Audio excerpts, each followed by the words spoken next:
Her şeyin bir If yaratıcısı. everything has a creator, who created God? Did God create us because he needed us? So, if he doesn't need us, why did he create? Is God an egoist? Why does he expect people's worship?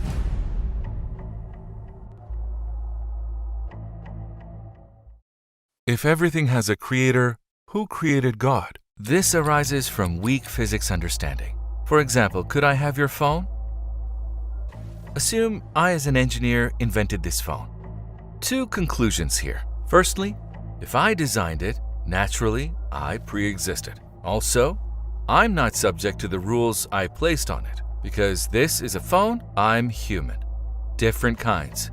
Samely, God has created the universe. So God is pre-existed. Secondly, God isn't subject to rules like time and space. He established a universe. Naturally, for someone who isn't subject to time to ask who created him and question the past is illogical and contradictory. Say I applied for an infinite permission cycle to invent this phone. I can't do anything until I get the permission. Because the universe is created, so infinite creator loop never existed. What's infinite permission loop you mentioned? If I were to design the phone, I would ask for approval from my boss, he would ask his supervisor, and this kept continuing in a sequence. I'd never be able to invent the phone because the approval doesn't come. But if the phone is created and if I designed it, certainly infinite permission loop wasn't requested. Same way, God has designed the universe. So the infinite permission loops or question of who's the creator cycles don't apply. The universe is apparent.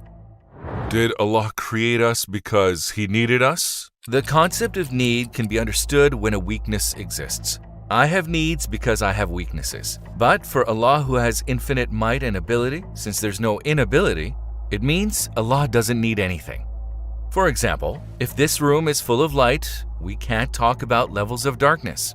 Similarly, Allah has infinite power, since weakness doesn't exist and there's no grading. Need is out of the question. Why did he create then? We must mention the reflection of Allah's names and divine attributes. For instance, Allah has the name Al-Hakim. He has the names Ar-Rahim, Al-Jawad. Hakim means doing things the most logical and useful way. Allah is Al-Hakim, and by creating the universe, highlights doing the most useful and logical thing and reflects His name. The other name is Rahim. This is from His mercy and compassion. As Allah is the owner of endless treasures, He wanted and chose to create and design a universe and provide gifts to all with His Rahim name's manifestation. Also, Allah's name Jawad derives from generosity. We can see the universe designed with His generosity. Okay, but people also ask, is God an egoist? We can explain egoism on two principles. First, selfishness.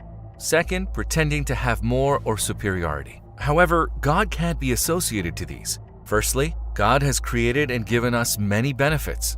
This means selfishness is invalid. Secondly, God doesn't make false claims. He says, I know everything, and He does. He presents Himself as the all-able, powerful, and undoubtedly, He is almighty. So egoism is out of the question regarding God. Besides, egoism is valid for similar concepts. For example, there can be egoism between you and me, like who's more superior.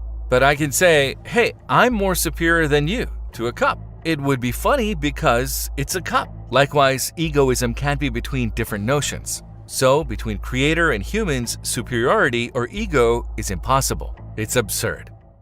Okay, he doesn't need anything and isn't an egoist. He has created us, then why does he expect worshiping? We can't look at this as a fact of need. Need is certainly for humans, but not for Allah. Humans have the need to worship. Humans are spiritually ill. When a doctor gives medication to a patient, the patient benefits, not the doctor.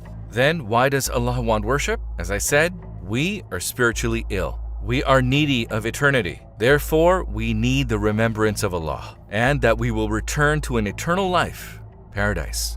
So, Allah doesn't need our prayers. Besides this, we've been sent with a mission, getting to know Allah and worshiping Him. We shouldn't lose ourselves in worldly affairs, and worship will keep us on mission.